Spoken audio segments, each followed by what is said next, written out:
First of all, I want to talk about, the inner being versus the inner critic. Because inside of us, we always have what feels like two forms of guidance or two entities trying to guide us through our life experience, right?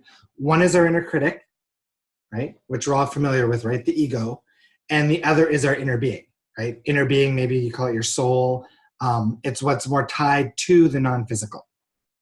So at any point in time, you're getting advice, you're getting direction from both your inner being and your inner critic.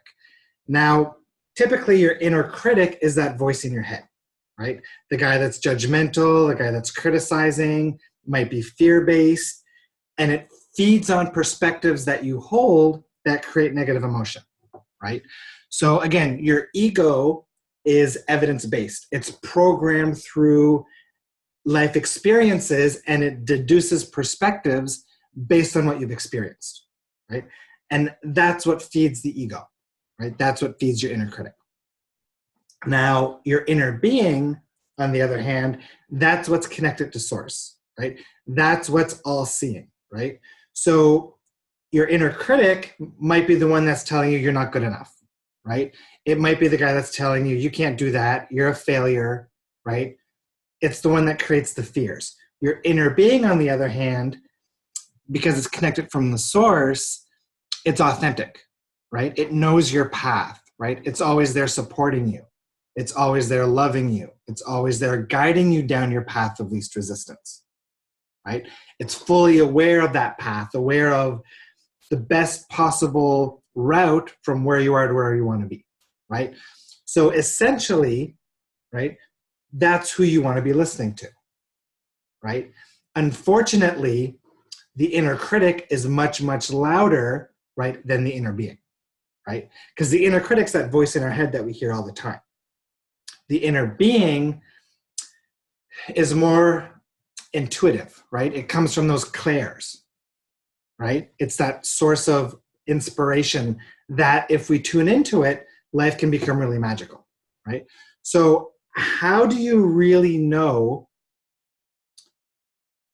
whether something that you're thinking about or something that you're feeling comes from your inner being or your inner critic, right?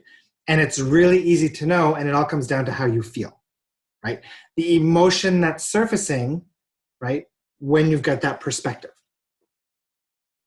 right? Abraham says, anytime you have negative emotion, it's because the perspective that you're choosing, right, the thought that you're thinking, contradicts the thought or the perspective of source or your inner being, right?